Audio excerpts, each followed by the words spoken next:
এসব কি রে ছোট? আমি জানতাম দিদিভাই তোমরা সবাই খুব অবাক হবে, কিন্তু এটাও জানতাম যে খুশিও হবে ওদের দেখে। ইন্দিরা, অভ্রকে দেখে আমরা নিশ্চয়ই খুশি, কিন্তু এটা তুমি কি করলে এইভাবে?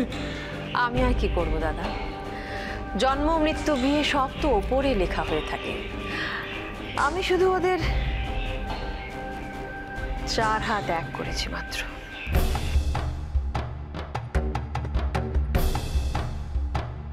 কি করেছো তুমি? মা মা আপনার ছোট নাতির জীবনটা একটু সুখের করে দিয়েছি।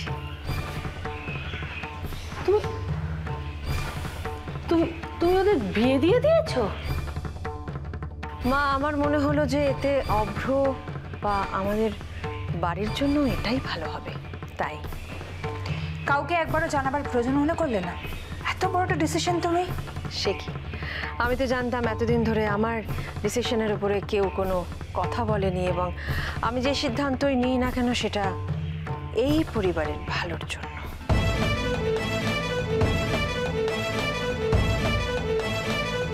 আচ্ছা, এত সুন্দর একটা শ্রী। ছোট বৌদি, এত কিছুর পরেও তুমি এভাবে, ব্যাপারটা অদ্ভুত লাগছে। শ্রী মাহি অভ্র আজ এক হয়ে গেছে। কত আনন্দের, কত সুন্দর একটা মুহূর্ত, সুন্দর একটা দিন আজ। আর তুমি এসব কিছু না ভেবে? ভাবতে হচ্ছে রে ছোট, ভাবতে হচ্ছে। এতদিন তোর কোনো সিদ্ধান্তে আমরা কোনো অমত করিনি, কিন্তু তুইও তো আমাদেরকে না জিজ্ঞেস করে কোনো সিদ্ধান্ত নিসনি। অভ্র বুঝি তোমাদের একার ছেলে, আমার কেউ নয় দিদি ভাই। কথাটা সেটা নয় রে ছোট। ঠিক আছে, তুই আমাকে না জানালি, অন্তত মাকে তো জানাবি।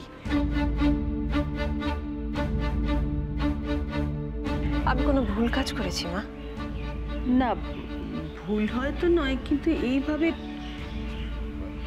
এটা তুমি কি করে করলে ইন্দু?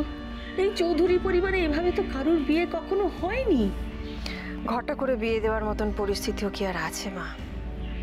কিন্তু আমি জানি আপনাদের সবার মনে অনেক প্রশ্ন, সব প্রশ্নের উত্তর দেব মা, কিন্তু ছেলে মেয়ে দুটোকে এইভাবে বাইরে দাঁড় করিয়ে রাখবেন?